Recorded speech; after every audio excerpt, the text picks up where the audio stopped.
Why don't you introduce yourselves, and thank you for being here, all four of you, and thank all of you for coming in.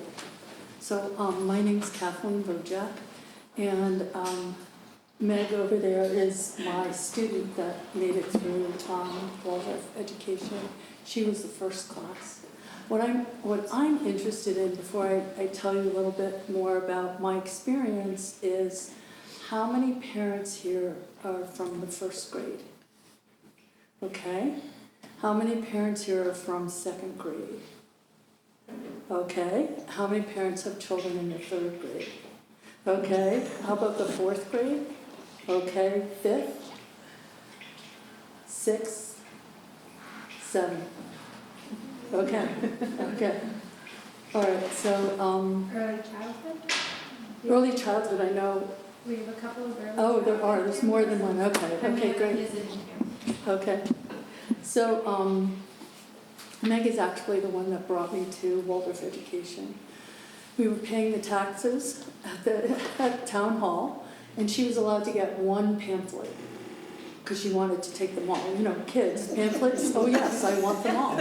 And she went up, and I said you could take one, and the one she chose was of children dancing around a maypole. It was a hand drawing that Melissa Merklin's mom had done as a brochure. Didn't know that at the time.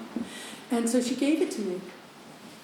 And when I actually read it, I thought, well, this is interesting, because I'm a traditionally trained teacher. I have a degree in early childhood. I was a director of an early childhood program. And that is where my passion lay. And I thought, oh, well, they were about to enter her into first grade, or kindergarten, actually.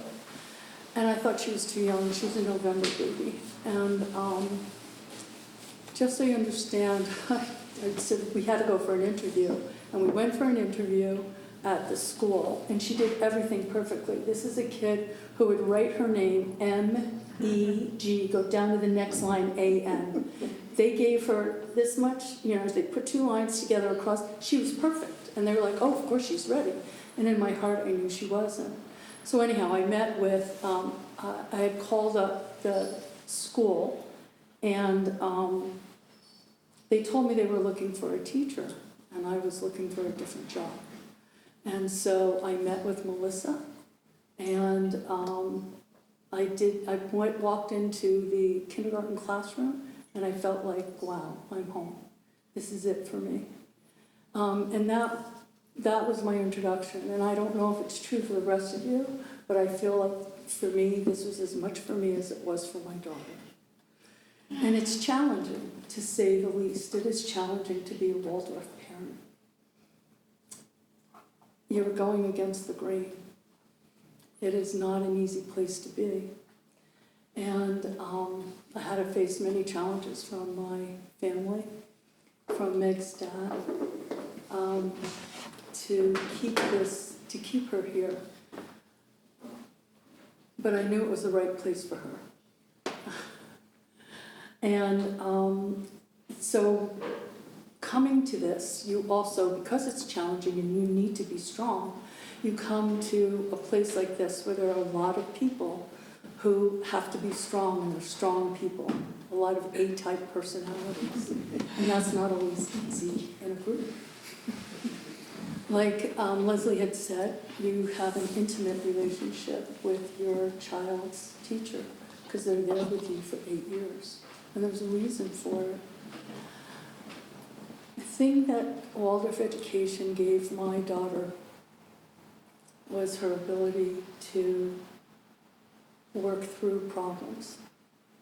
She had a child in her class that was extremely challenging for her. But what she learned from that, she has carried through with her. As a matter of fact, when she had the aha moment that this child who was teasing her and doing all sorts of things to her that she was resentful to or towards, another child came along later on in the class, I think in 5th grade, and she started to do the same thing. This new student started to do the same thing to this a boy who had been on Meg's case so much. And when she saw that, and she saw how hurt he was, she had this aha moment that he feels just as bad as I do. He has feelings. And I can't tell you how much that's worth. Kids will learn to read. Kids will learn math. But for them to have that connection, to be able to stick to a problem and not walk away from it, meant everything for me. Meg didn't learn to read until she was in 3rd grade. And I'm a traditionally trained teacher, right? So here comes 3rd grade, and we're reading Green Eggs and Ham, and it took us 6 nights to read the whole book. I lost my mind. Now, I am trained in Waldorf education. I took her class the very first year before we actually had a school, and I was the main lesson up in my mind, right? And I know, even if you're not a Waldorf parent, or you understand Steiner, Piaget, who is in every single psychology class, especially any type of child development, his daughter did not learn to read until she was in 3rd grade, or 9 years old. I don't know that they had grades, but anyhow. And I had to keep talking myself in off the ledge, right? And springtime, so this is September. By Easter, she was reading chapter books. Not huge chapter books, we're talking Toad and Frog and Toad. Right. And that's what she was reading. So, and the other thing I wanted to make sure that I said tonight was that when Meg transitioned from 8th grade into high school, it took her a while to transition because she wasn't used to how they did things. She had one subject for 3 weeks at a time, and then they changed to the next subject. Well, this was 4 or 5 subjects all at the same time.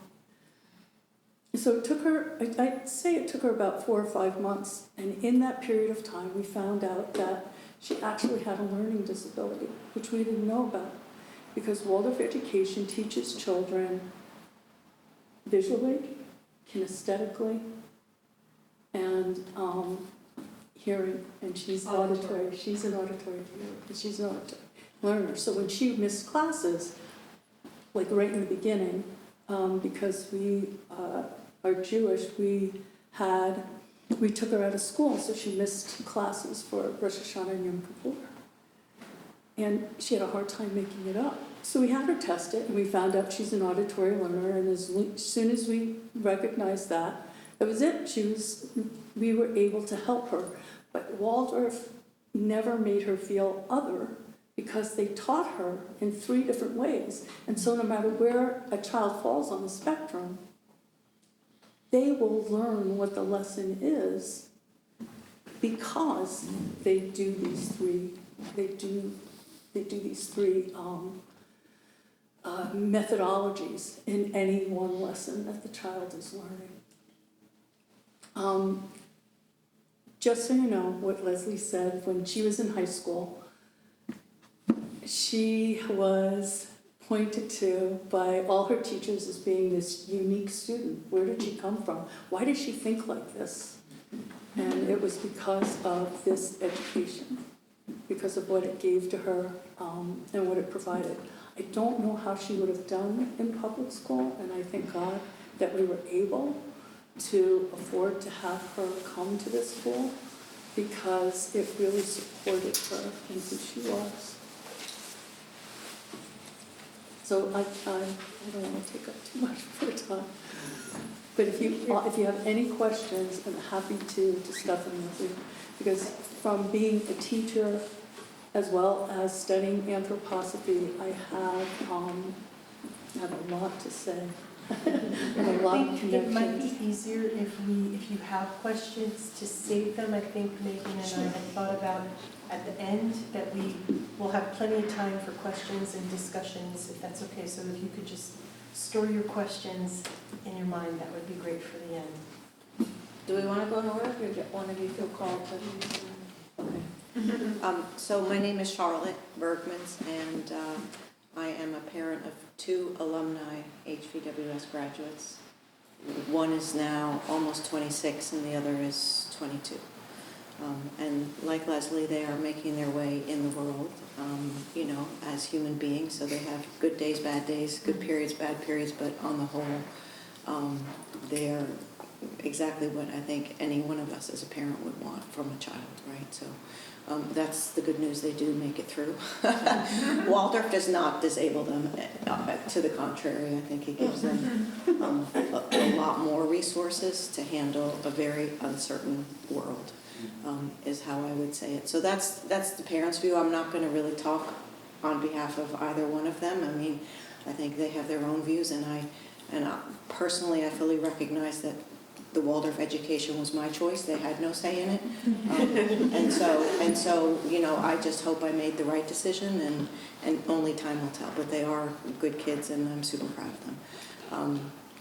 I discovered Waldorf when I was living in London.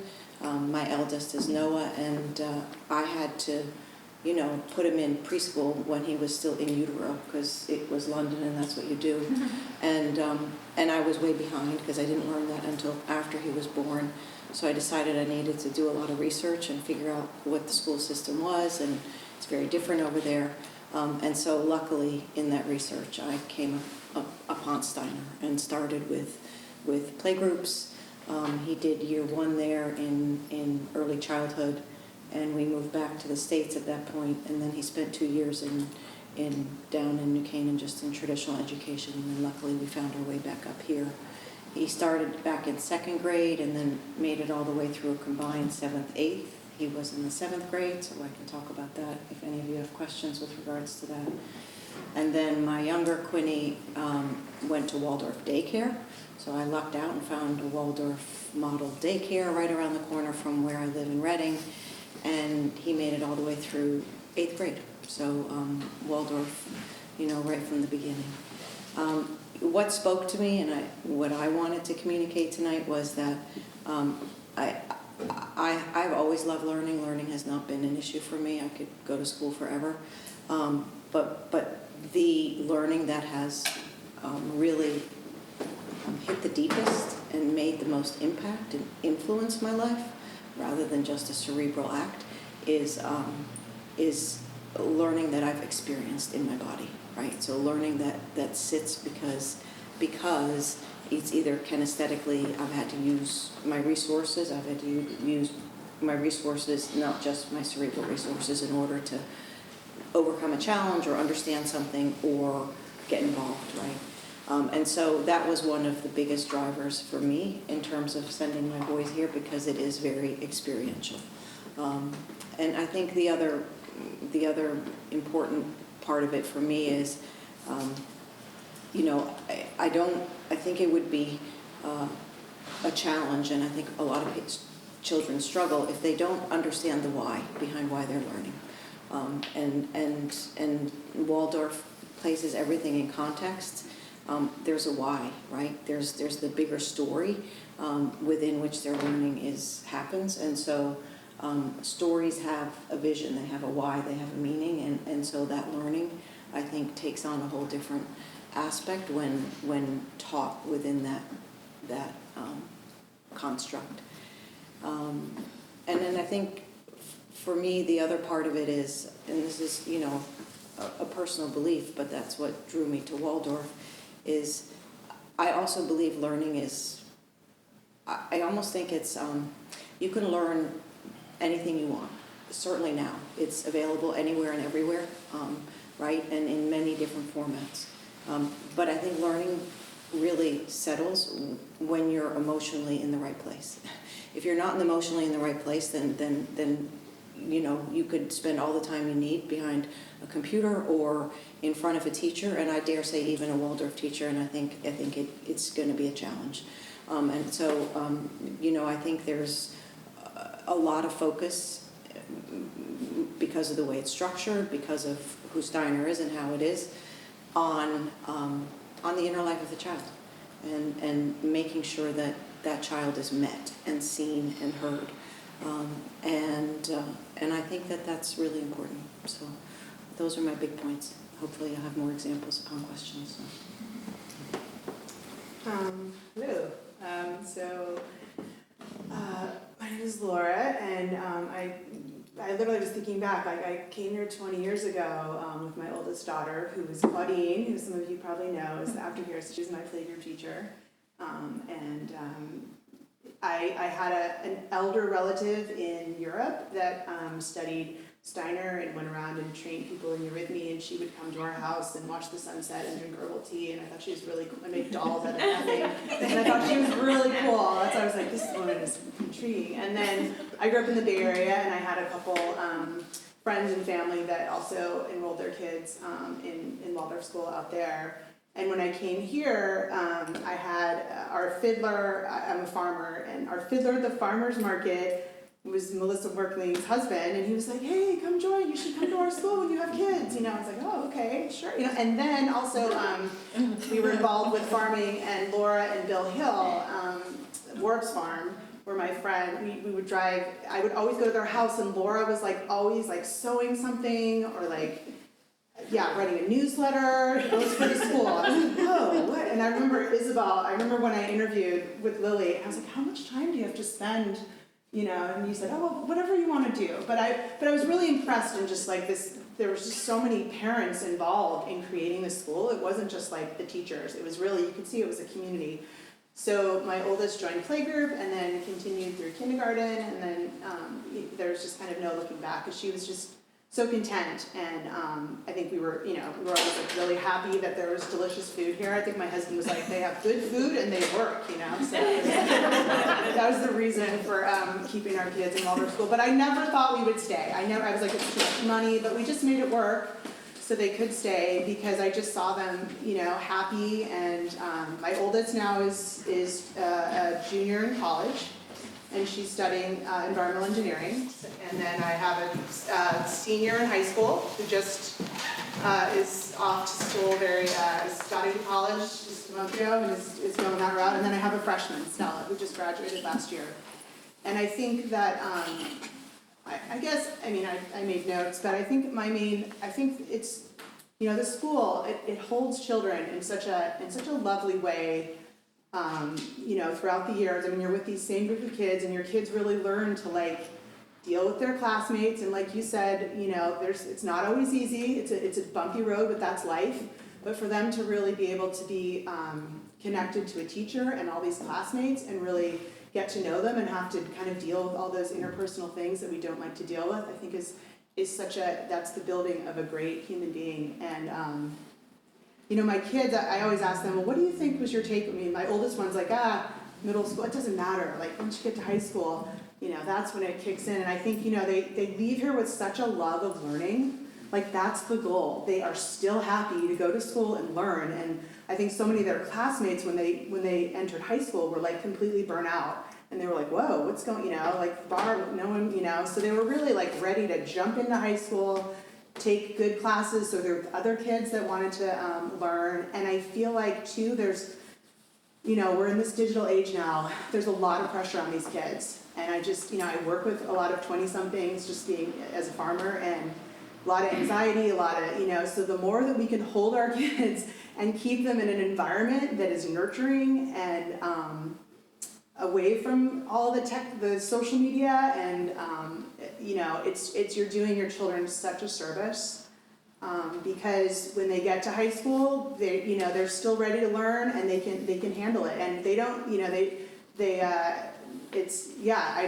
I even having 3 kids now, and just seeing how much the phones and everything, it's just more and more. It's wow, it's a challenging time to be an adolescent, and I'm just really thankful that, they were able to come here. And I think learning how to, it's so important now in this world to learn how to have a dialogue and really see the world in a bigger picture, which I was asking Alice, who's a senior, I'm like, do you see anything different between you and maybe your classmates? And she says, well, I think I just see things more. I just have a bigger kind of, more expansive view of the world and the people in it. And which was interesting. But I think, you know, and also I just want to put a little plug in too, that this school is really your school, and you know, as parents, I don't know, I mean, how many meals, right, we cooked for like everyone who had a baby, and I don't even know, the arrhythmia people that couldn't eat anything.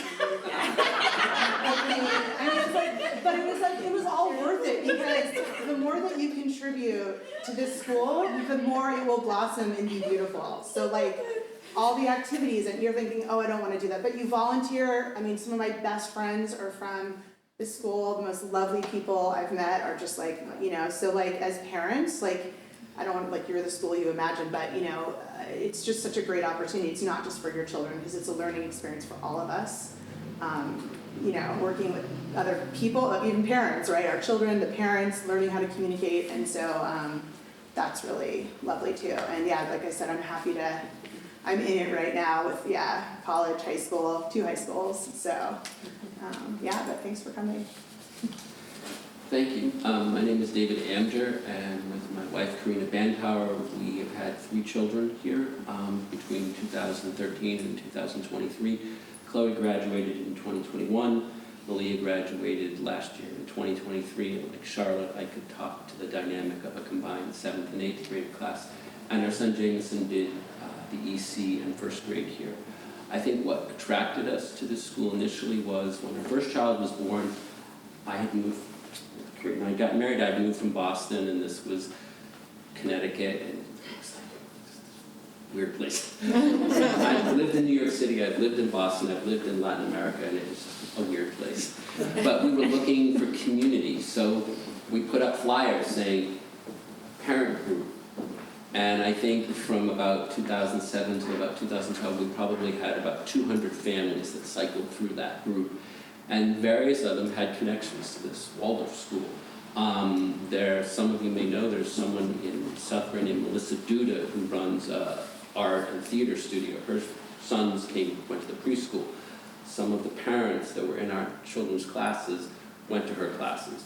We came various times to the fall fair, and I think that was what caught us. This is it's a very nice event, but there's a community here, and we were looking for that kind of community. We put Chloe in a Montessori school. We thought about putting her here, and we're kind of like, and I think it's because we had a little more knowledge about what Montessori was. We went with Montessori. If I had to do it over again, Chloe would have come here, because her sister did a couple of years at the Montessori, but she also did 2 years here at the EC. And when Chloe started having been in Montessori, a lot of the kids in her first grade class had been either down in Wilton or across the street, and it was a little bit of you learn a lot in the EC, and I think you can come from just regular preschool or Montessori or home care, but it was a little bit of a catch-up. And interestingly, Chloe did not learn to read until the 3rd grade. And my wife and I were like, what's going on? And we knew from talking to Melissa Merklin and Laura McDonald that there might be some learning disabilities, so we had her tested, and there was nothing bad, wrong, but she was like the only kid in the class, and that year Leslie was one of the class. She was barely reading. We're like, God, what, this. And then all of a sudden, from barely being able to read the next week, she was literally picking up Harry Potter books and just devouring them. And it was like, okay. But this school really meets your children. It met our children. It allowed them to explore things that interested them. Chloe, in 3rd grade, was basically very shy, physically the smallest kid in the class. And in the class play, it was the Norse mythology. She did this on her own. There was a big burly kid named Pierce, and he had to play Thor, and he had to cross-dress.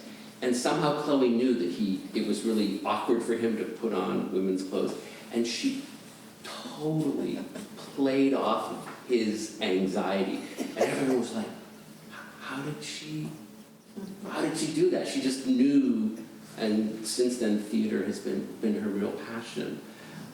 But this school really met our children, and definitely with Malia's experience, she had the same teacher for 7 years, and that is, it's something you can't even really calculate. It's this, basically, Mrs. Washington is like Malia's second mother. And she has said as much to Malia, you know, you're the daughter I never had, because she has, it's really quite genuine. But in terms of, I think it was something that Megan asked of us, when your children leave here and go to high school, they're very well prepared. First day that Chloe went to Waterbury Arts Magnet, which is a public magnet school in Waterbury, has about 900 kids. It's very diverse in terms of race, ethnicity, class. Second day, yeah, I was talking to my friends at the lunch table, like, oh, really? Okay, check. and all of her teachers have said that, you know, she stands out. She's the one who asks questions. She's just, they always speak very highly of her. When Malia graduated, she's now at the middle school in Region 15, and everything seemed fine. And we had a meeting with her teachers. It was sort of, we wanted a parent-teacher conference. You want to come meet with us? Yes, because I will say, in public school it's like 15 minutes, hi, bye, done. But we actually met with her teachers, and her homeroom teacher and her science teacher said, Malia is friends with every girl in the 8th grade class. So think about it. You've got the rich girls, you've got the mean girls, you've got the athletic girls, you've got the goth girls, you've got, you know, just, and she has that ability to be friends with everyone. And also, the teacher said, everyone wants to be friends with Malia. And Malia is not, she's a very reserved, very confident, but she's not a big projecting personality. And so, obviously, she stands out. And so, that is, I think, the real value of this. And I also, I think the thing that Corinne and I came to realize, and the children as well, it's the sense of community. And definitely during the pandemic, that took a huge hit. Like when Jameson, we started in first grade, it's like, I don't know it. I mean, with Chloe's class, I mean, we knew these, you had picnics, you had barbecues, you had dinners, and it just didn't quite click. So, but that sense of community is, I think, one of the biggest and most important things that the school offers. I'm there, happy to take any questions. So the floor is open to all of you. Please utilize these for experienced Waldorf parents. I've got one. So there was a lot of talk about reading and potentially reading later than expected, right? So logistically, how is that handled in the classroom?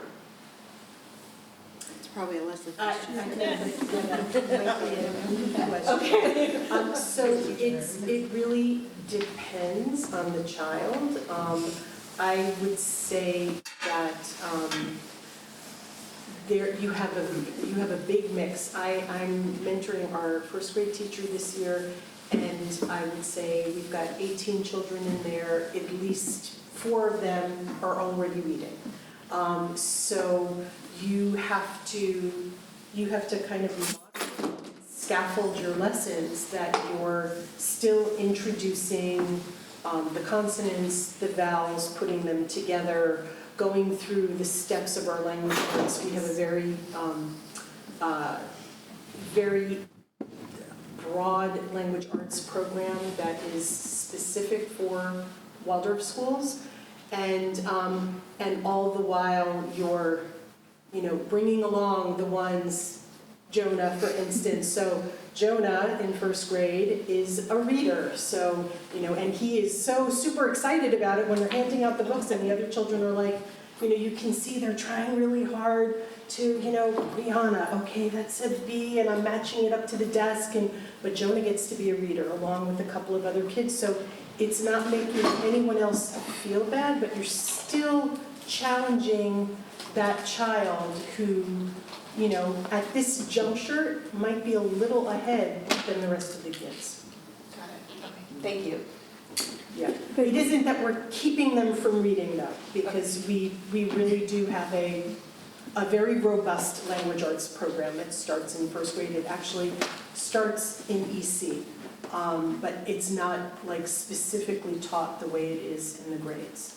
Okay, thank you. I also think that the way Waldorf handles teaching letters, let's say in first grade, Jonah might be reading, but what's happening also is they're being told a story, right? And then they're drawing what those letters are. Now they're putting a visual picture, and even if they're reading, they didn't get that part of it.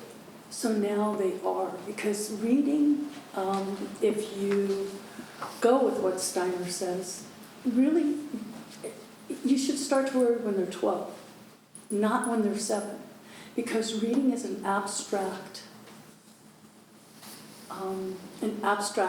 thought. You're taking an abstract symbol and you're putting a sound to it. An abstract thought doesn't really start to happen until you're 12. So in Meg's class, they had a lot that were at different levels, and they had 2 kids that didn't start to read until they were 12. And when they did, they just devoured the material that was around. Thank you.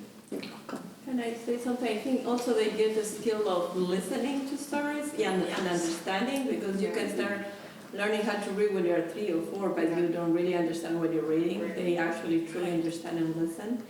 And I saw that with my kids in high school. For them was like they didn't need to study too much because they were able to listen to the teachers in class, and then the test is all about just listening to what you heard in class. So it's a very good skill to learn to listen and understand. I just have one comment about reading. We educated our first child in public school in Greenwich, excellent school system.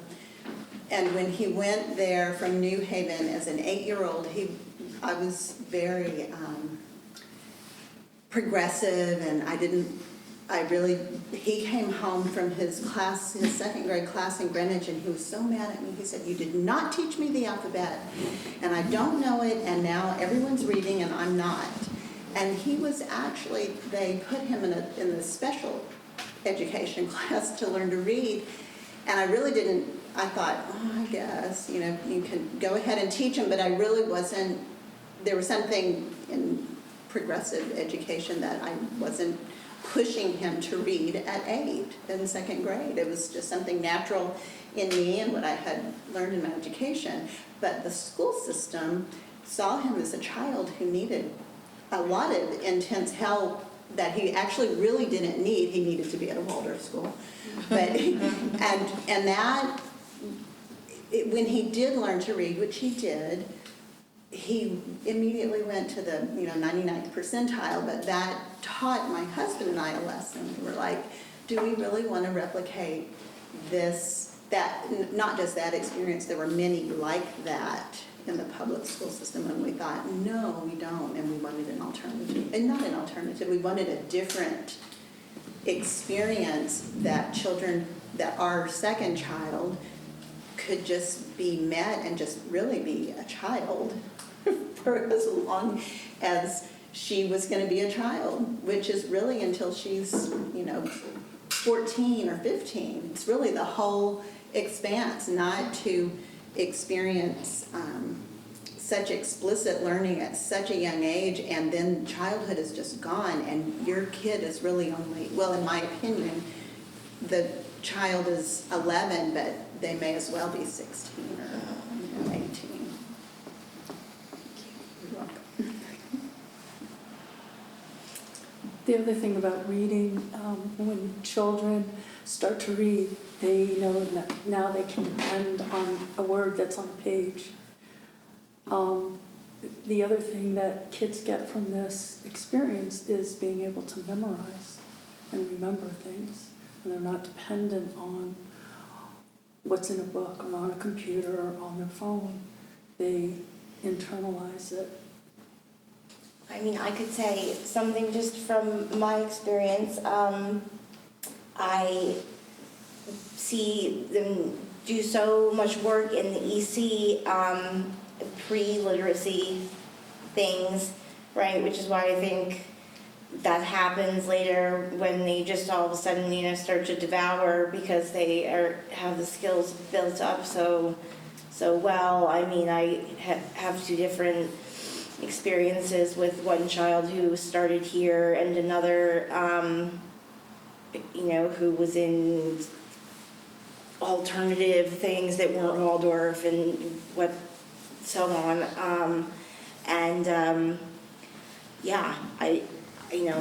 All of the pre-literacy things, the crossing the midline and all of the things that they do, I just think that that's so important. They don't do any of that stuff at public school, and it's like such a good foundation.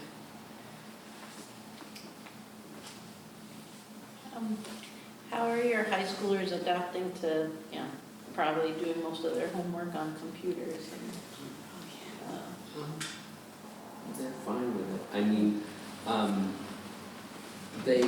both of them still do some of it, like, written out, but they do fine. I mean, the pandemic forced them to have to learn computers early. We wouldn't have exposed them. But, they navigate it quite well. And Chloe, I think, manages 4 Instagram accounts for the high school. And they both pick up very, very quickly. And Think of they yourself. have to use I wouldn't have the the program. story. So, Yeah, I mean, all my kids, the first few weeks of public school were rough. It was hard. I mean, it's a transition. So, I mean, even my oldest one, yeah, definitely more so, just because the other ones had their older siblings to help them. So just like figuring out their Chromebooks and all that jazz. But once they get it, they're like, oh, it's nothing, So I think there's just that little shift. And I think I remember them saying everything is just so fast, like the way they teach is just so fast. Like, I don't even know how you retain any information, because they are these amazing auditory learners from here, and which is such a great skill, because they do, that really helps them in high school. But I mean, there's a little, you just know going in, it's gonna be a little transition, and then they'll find their way, but yeah, for sure, because I was nervous about it. I was like, oh gosh, but and a lot of stuff now, and it's interesting now with all the GB chat, all that jazz, they're doing a lot now. Kids are writing more. They don't want kids doing things on computers or doing things at home because they're worried they're going to be using AI. So a lot of essays now are in class, back in class, back to being handwritten as well. So in class, handwritten, no computers, use your resources. So it's kind of interesting how that's, shifted a little bit. So I know it's funny. Stella's like, I don't even know. I wouldn't even know how to do. It's like our kids are like, they're not even. But It wouldn't even occur to them. no, it wouldn't. I know. To use AI. Well, and it was funny too. for an Stella's first assignment. test, I don't think she knew what was going on, and she was kind of nervous. And then her teacher was like, accused her of like cheating, and so I was like, Mom, and I was like, Stella, when you take a test, you gotta like keep your head down. I know. All the students. I know. It's a learning curve, but they get it. They get it. It's good. And all their teachers too really always, like my kids for the most part. So. I would just say that both of my daughters have told me that in middle school and in high school, cheating is endemic. Like, basically, they feel that everybody does it. They don't. And a few of their friends, but they said, Dad, you don't. Like, people are like... and then sometimes it's not subtle, the teachers are like... But, so yeah. I think Chloe is kind of scandalized by it. My son is in 4th grade here, and I think the thing I think about more than anything, when I'm thinking about him moving on from Waldorf, is emotionally, because this place is so nurturing, and they're being held all of the time through all of the grades. It's so beautiful, and it's really like this other world, really. It's like sort of otherworldly. And so when I think about my son is a very sensitive child. When I think about him going into high school, it worries me because, and this is, I would not have it any other way. This is the most incredible school. I would not, he's in the absolute perfect place, exactly where he needs to be. But beyond this place, it keeps me awake at night. So if I could, Yes. Steiner divides up the process of coming into this world in 7-year stages, right? So the first 7 years are about incarnating into your body. So it's about gross motor skills. Same with Piaget. The second 7 years are about the emotions. This school is really not about teaching them to read and write. They will do that, and you can get that anywhere. The school is about the emotion, and that's why they have those kids with one teacher for 7 years or 8 years. And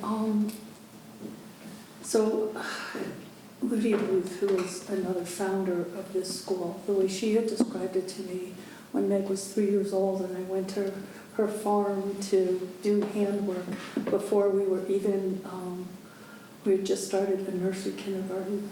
She had said, when you plant a seed, you keep it in the greenhouse and you let the roots take hold, and you allow the seedling to be, the roots, the seed to become a seedling, and from there you allow it to grow until it's strong enough that you will put it outside.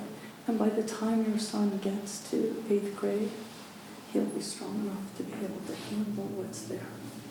That's what this is all about. And you'll see, I saw for myself with my daughter too.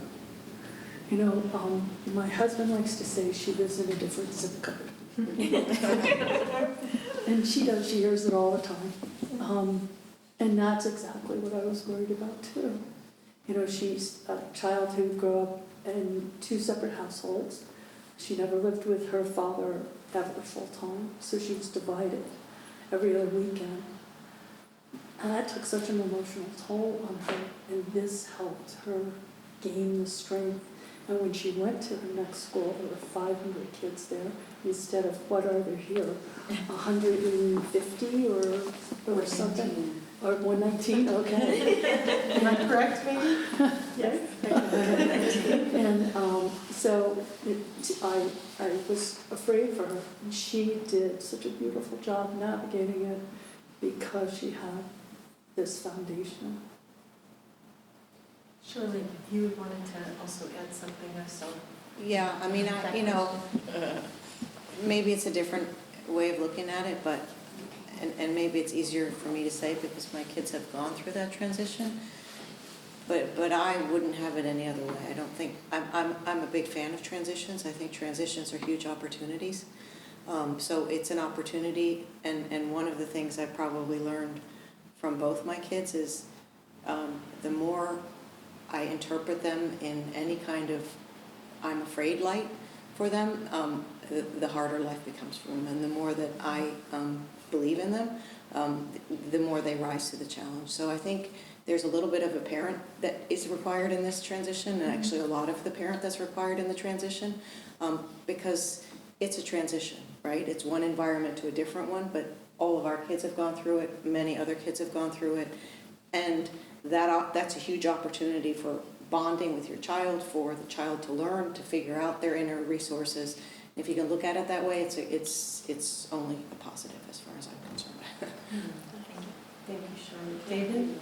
I would just add that this school provides a very safe and nurturing environment that likely will not find the same exact environment if your son went into public school.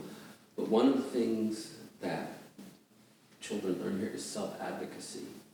And I know that both, especially Chloe, has spoken up about how some of her friends are treated, just how someone else is treated. And I also know in her own circumstance, she has a 504 accommodation for in the public school for like more time for exams, double time. Without even telling us, last year she had an AP test.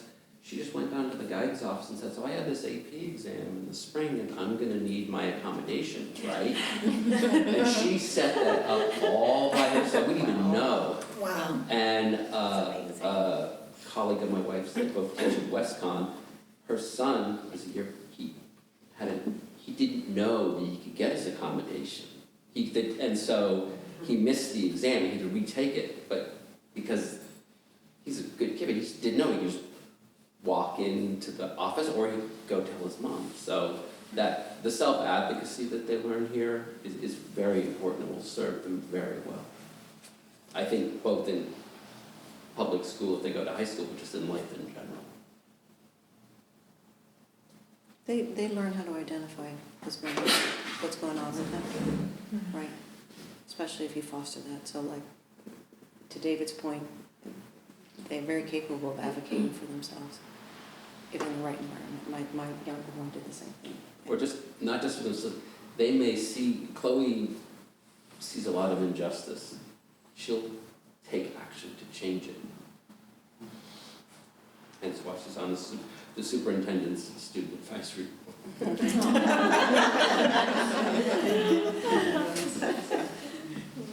Thank you. So I know people worry about their children not being on computers because it's such a huge deal in school, right? So I'd like to know how many people here had computers when they were growing up. Okay, so I'm showing my age, I'm 65. Define computer like something No, that's the size of... I first went on a computer when I was in my 40s, and that's the thing that saved me about my daughter, was that if I could do it in my 40s, she certainly could do it when she was 15 years old. And it's taking that breath and saying, they are, and if that's one thing that we can impart to you is they will be fine when they go in.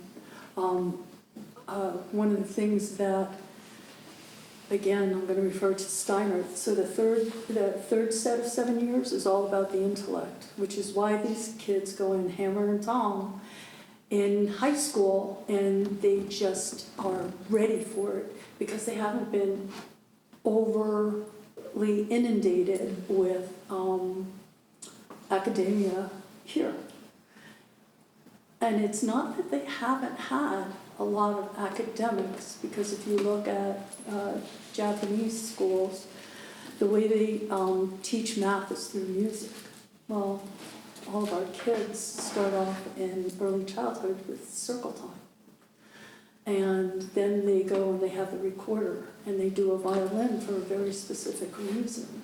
And it all has to do with being able to hear, repeat, and decipher. And they get that. And they don't... What I find with other schools is that it's a head-on, your child has a problem reading, we're going to stick them in this special group, or we're going to take them out of class because they have a problem. And what I find with Waldorf education is they take a circuitous route. One of my teachers' favorite story of mine was that he had a student who could not, for the life of them, sit still, complete their good books, and instead of making them, oh, you have to do this, this is your time to sit down. What the therapist had recommended, the Waldorf special ed teacher had recommended, was that this child every day at 10 o'clock get up and walk 3 times around the classroom. And the first time it was 10 o'clock, he didn't remember his teacher reminded him, and he did his 3 times because 3 is a very important number. And he sat down, and eventually he didn't even have to look at the clock, and he knew. And his work improved. Everything came together for him. He was able to sit still and complete everything. And I love that.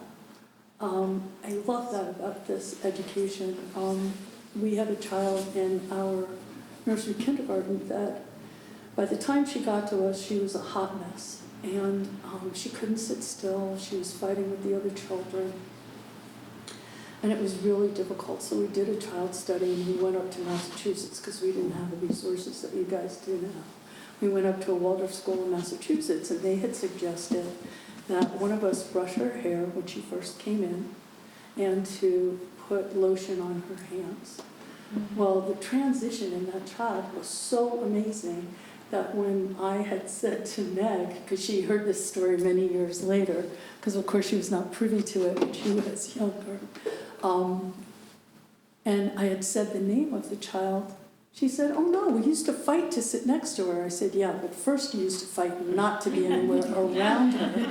And that was, again, that indirect route to meeting her where her needs were, and in a beautiful way. While we talk about all the wonderful things, there are difficulties, and I think that it's important that we look at that. Having one teacher, and I can't imagine, the parents that raise their hands 3 times that have kids in this school that have 3 different teachers. So this is a growth experience for every teacher and every parent, and I can tell you I went through my own.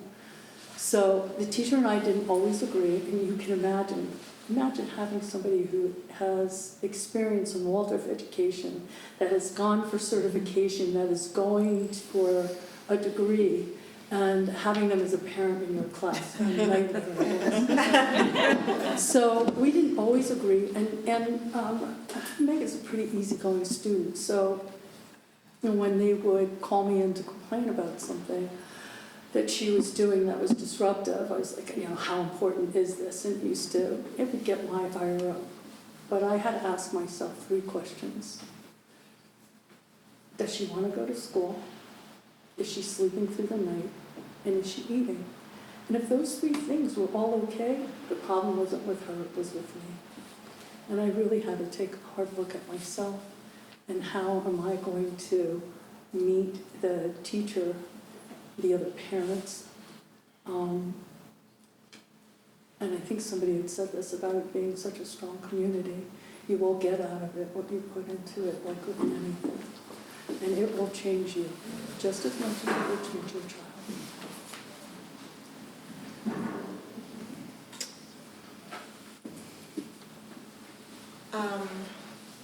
Maybe I should mention, because I kind of have a unique experience. I grew up in Reading, and I went to public school.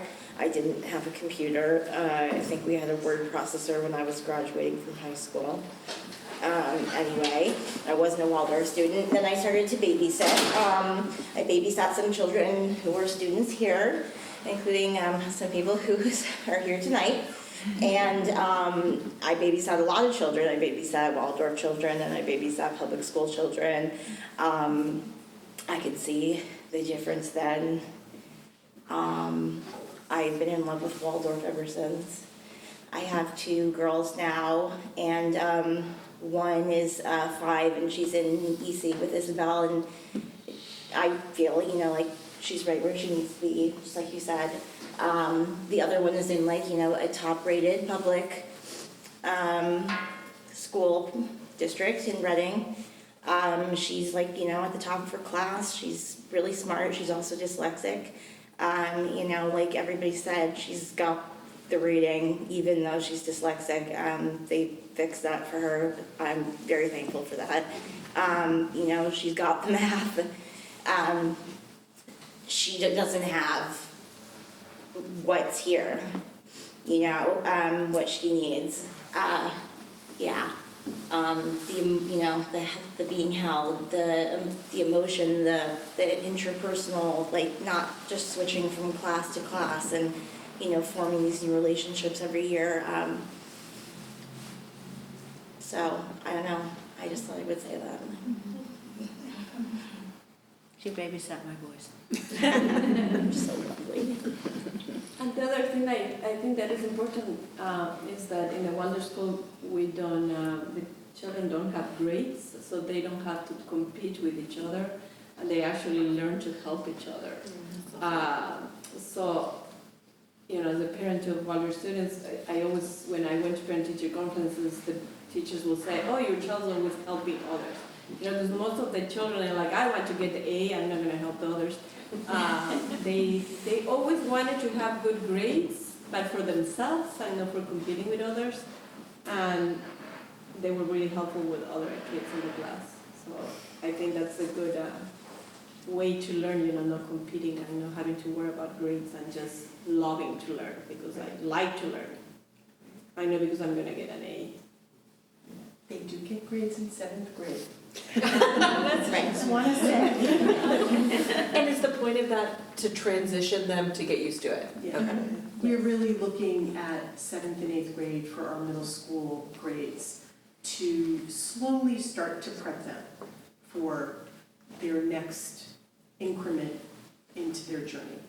And as Isabel said, in the younger grades, you don't want it to be a competitive thing. And because they are such a tight group, they know exactly where everybody is in the class.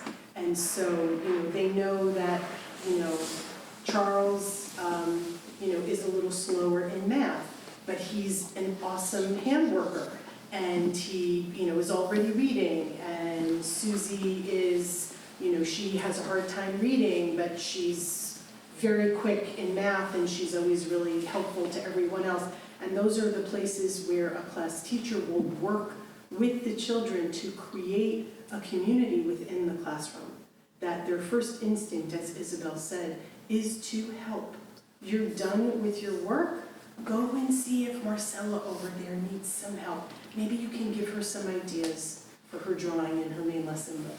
But by the time they get to 7th and 8th grade, they really need that space, and I did see that with this last class, because the first time round, we weren't grading until 8th grade, and we moved it to 7th grade, and it was a really interesting thing to see them really turn that corner. They wanted the grade. They wanted to see where they were on that rubric.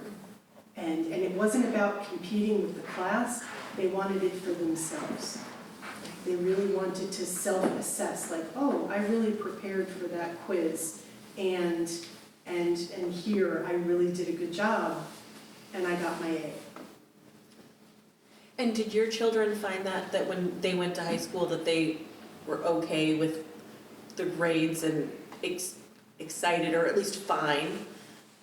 Not Meg. She wanted A's. She had a younger brother from her dad's second marriage, and she had a slightly older stepsister from my husband's first marriage. So she knew about grades, and when she went, I have to get an A, I have to get an A. So you can try the best that you can, but they did not give grades when Meg was in school. So the first grade she got was when she was in high school. But yeah, it wasn't going to be enough for her unless she got A's. And I didn't understand that because I was perfectly happy with C's. Being average is really okay. She took AP classes. She was like, yeah, she was crazy. How about your kids? I didn't always get A's though. Say what? I did not always get A's. I know you did not. It made you crazy. And what about your children? How did they transition with grades? I don't remember it being an issue, so it must have been fine. Right? I mean, the bigger issue with grades is, to your point, like, how much significance are you going to attach to them as opposed to the process, right? So I think that's the bigger challenge, but neither of those sort of seem to be issues for my two. Yeah, I mean, I guess I haven't had a huge experience with the transitory part of and that's what we're talking about, but I just feel like that would be the thing that I would worry about the least. Like that, there's so much more prepared in so many important ways than they would be in the traditional setting. And also the thing about getting burnt out, because, my daughter, I taught her to love learning, and she's in 4th grade and she's getting burnt out. Yeah, it's weird now because they have power school in high school, so like they can see their, or even middle school too, because my middle child did 8th grade in public school. Yeah, and so they have this, I don't even look, I mean, because it's like, but they do, because they have access to it, they do, but they. I'm sorry, what is it? What is it? Power, it's like we were in school, you didn't know till the end of the semester, it's an app. It's just a grade. So they can actually get notifications every time their teacher posts a grade. Do they really do, because in Reading, they just more do like a 4, 3, 2, 1 thing. We don't really It's like a have. simultaneous, it's like a live, Yeah. it's a live grading system, Oh, so that Rachel. if they hand in an assignment, you Yeah. know, their grade just went up, you know, 5 And even the points. teachers in public schools, they don't look at your children's grades for 6 Yeah, weeks. I never looked. But the children have access to it, They have that's the access issue. and It's anxiety provoking. yeah, for sure. For kids that are on that, it's not good, but yeah, I mean, my kids they all check and they're all, but it's fine. And like I said, it's just 4 years, and the more that they can not have to deal with that and just get through. And I don't think, high school, everyone's searching for like the perfect school for their children. And I mean, my kids all went through, are all at a public school near me, but just looking at all my friends, I mean, I don't think there's any perfect public school. I don't think there's any perfect high school. They all have things that aren't great about them. This is just through my friends and experiences. There's all things that are good, there's bad, hopefully they're ready and they know who they are, they're solid in themselves, and wherever they go, hopefully they will thrive, or, they'll be fine, because I think we get so caught up in like, oh, high school, but yeah, I don't think that's my opinion. There's no perfect anything, so find a good place, and I told all my girls when they started high school, I was like, if this isn't good, we will figure out something else. But they all got to the point where like, it's good enough, I'm doing fine. So, and like you said, adversity makes them stronger, and they have to figure it out. And we have to let our kids like be out in the world and experience it, and watch them fail. And I mean, failure is like one of the best things they can do, right? To build resilience. And we know that. I know that as a farmer, because we have failures all the time.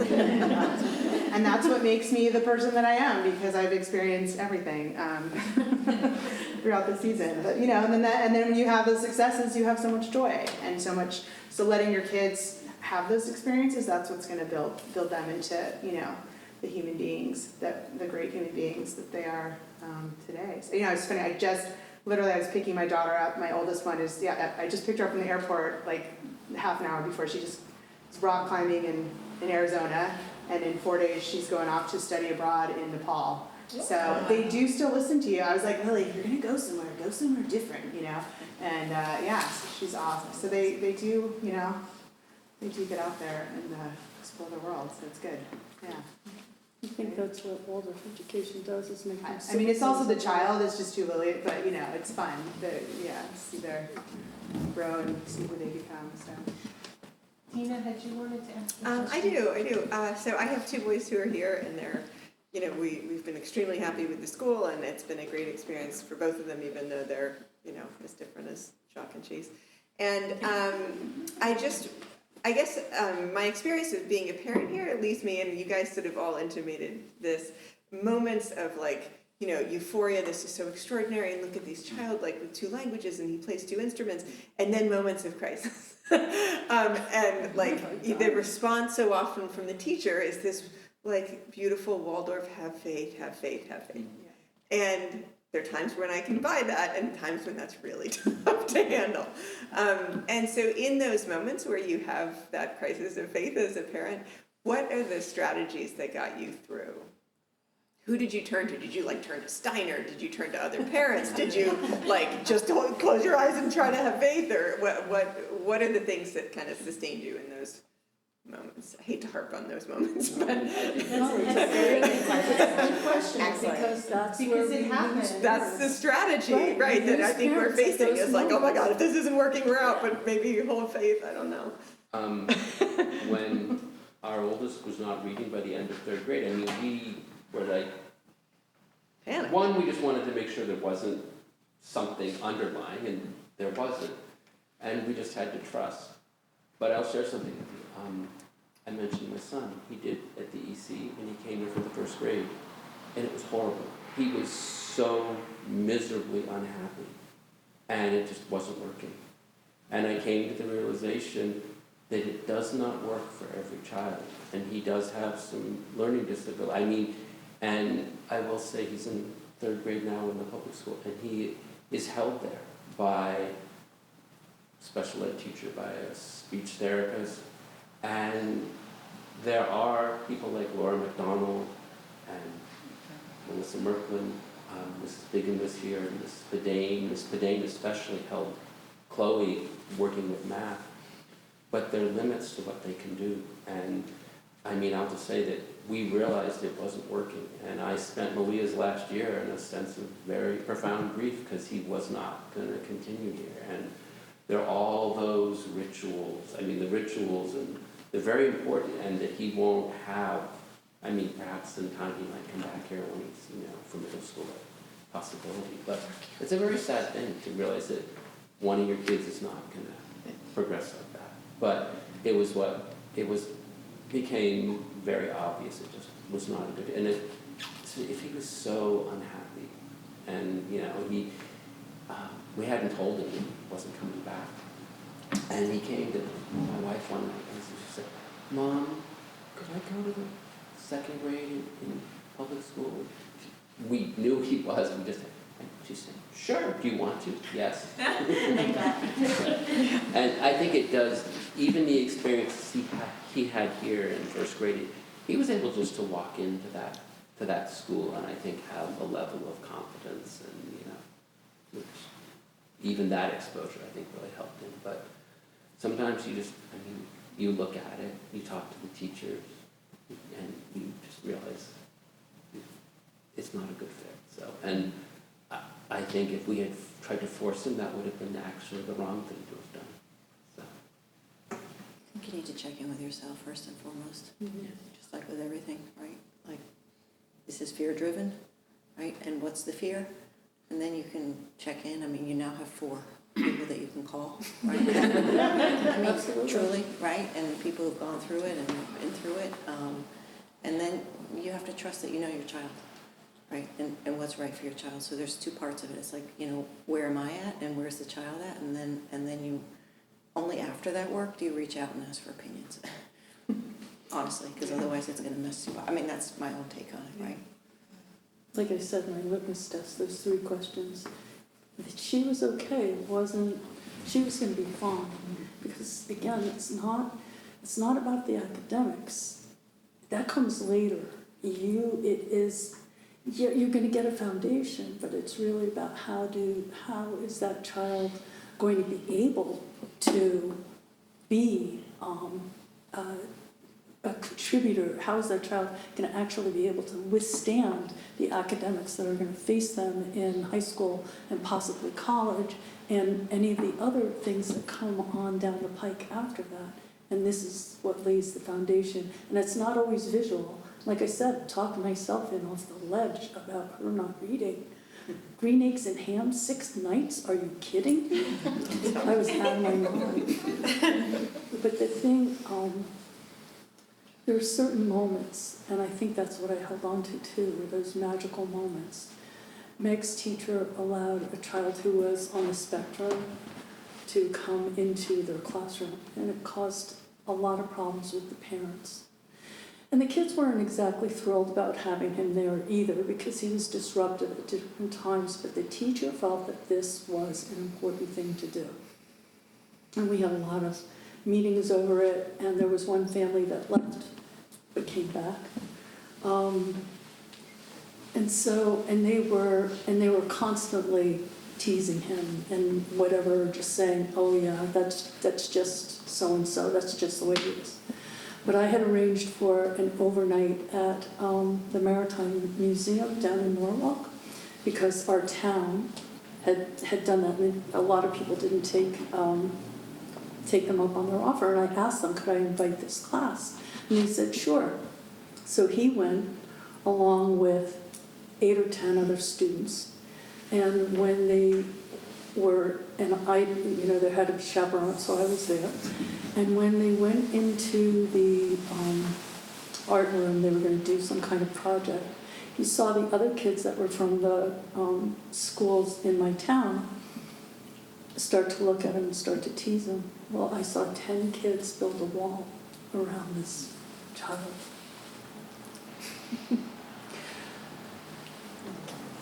He was their family. They were not going to let anybody do anything to him. And that's what I would hold on to.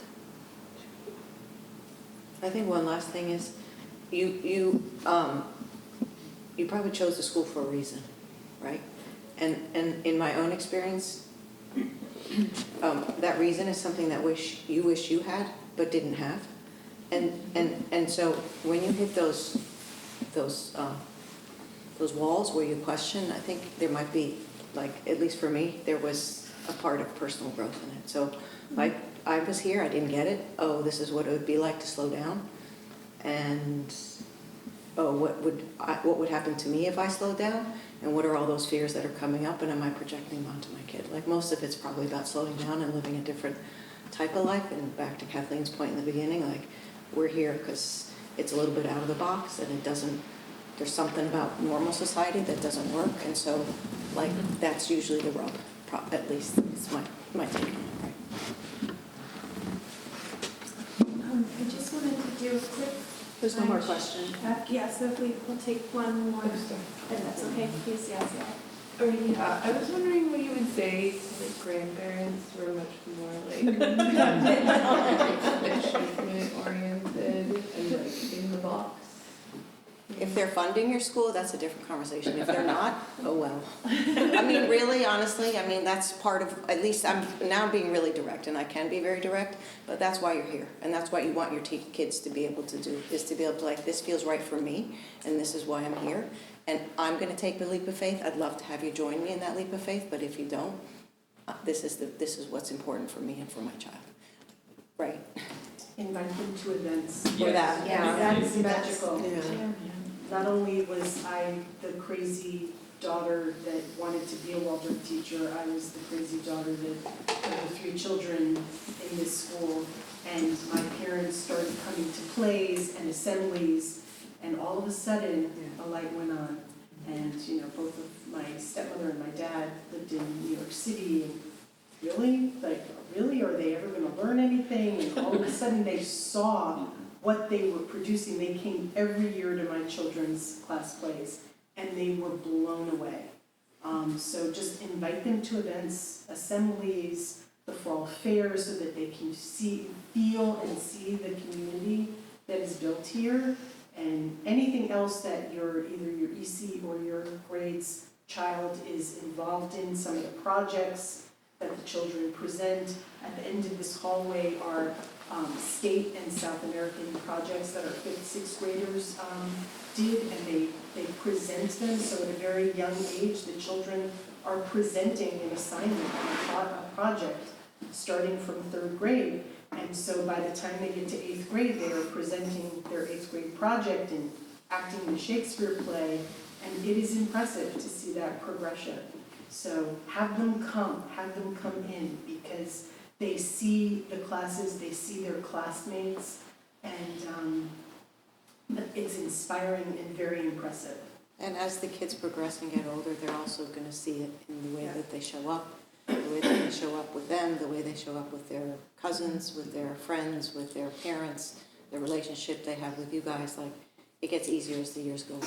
Yeah, they see it. I think I agree. Grandparents are like, huh? And then they see they're like, wow, that's like great. Child that can You actually know? And I think too, just anytime you're going through those crazy, like if your kid is saying something, maybe, you know, check in with the teacher, because there's tall tales going on there. You know, check in with the teacher, and you have this great resource of this community, and it's like such a resource for when, I mean, yeah, the parent body, everyone here.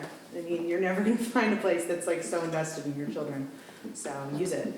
We'd just like to acknowledge how incredibly difficult it is to have parents understand your children's grandparents. It is. not easy what you have chosen.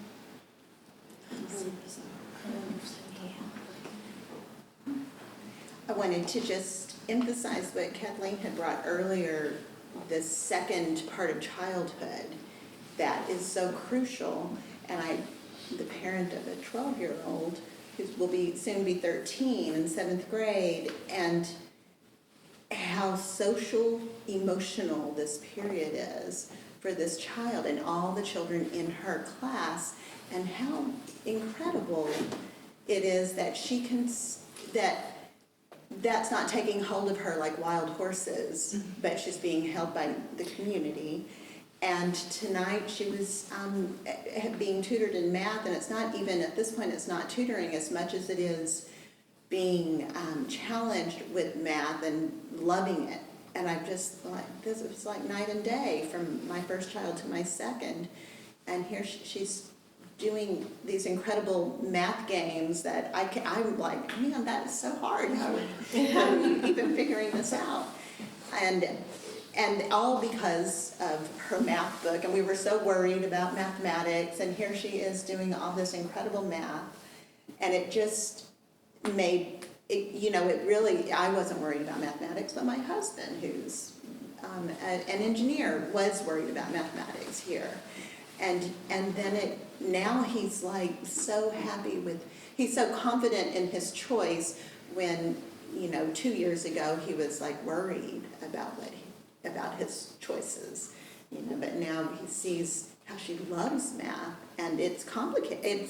It is mathematics that is completely where a 7th grader should be, and just understanding it, really and truly understanding it. And even her tutor said, how did you do that? And she said, well, I had these, I learned this when I was in the 6th grade, how to do these. And she remembered what she had learned in the 6th grade too. But I have another middle school parent. Okay, how and when did you decide on which high school did you? For Chloe, we were in fall of 2020. Denise Bedane had been tutoring Chloe. We were just sitting outside, had a fire in the fire pit, about where we were going to go. And she said, we thought of a Waterbury Arts Magnet. And partly because Denise knew Chloe really well, and she knew her interests, and we were like, really, tell us about it.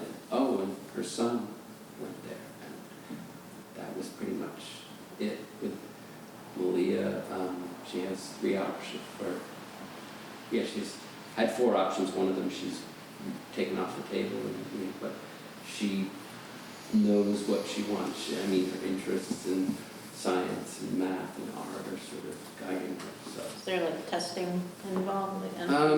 I think for one of them, Private schools. but one of them that she's been accepted to the Region 14, the Nonawa Ag Science program, because it really, they wanted to take a math placement test. They just because they want to figure out where they're going to place her. But that, when she started at the middle school, they're like, wait a minute, she didn't do a grade, well, we have to place her and do this assessment, and then she did fine. I think it's more the school just needs to know, because they don't have the 6 or 7 years of assessment.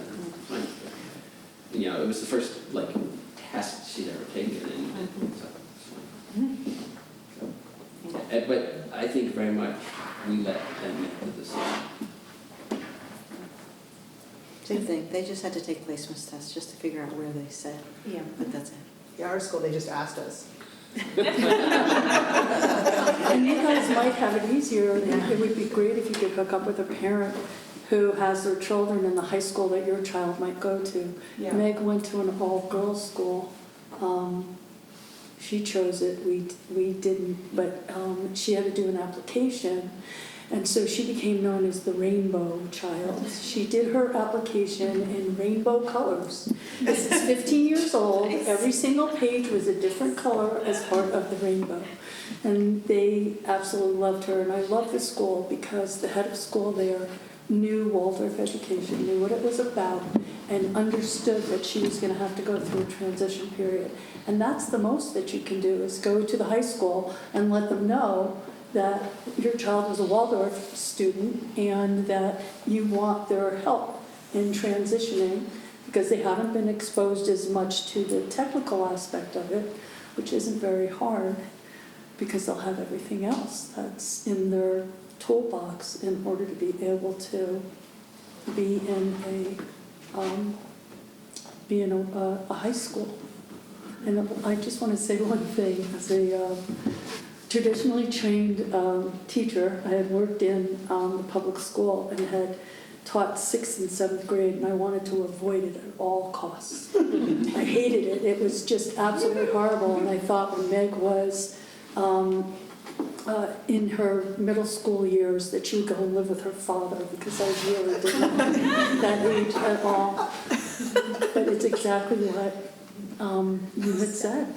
Yeah, which is because they're allowed to have their emotions, because the curriculum meets their emotions, because the child is met. She was great. And part of that is her. Because let's face it, Waldorf education is not a panacea that is going to change your child's personality. Your child has their own personality. It will help support them, but each one of them will be different. And each child up here that has graduated is a different type of personality, but it will help to support that personality in the future of what they go. Well, I wanted to say thank you so much to all of you for coming. You got to learn a lot about me today. But yeah, we absolutely want to continue the conversation. I think a few of you had volunteered. If you have just reach out to questions, Meg. want We're reach happy to out. talk to anybody. Yeah, there's always so much more we can say, never enough time. But I just, I want to thank you and be mindful of everybody's time. So thank you guys.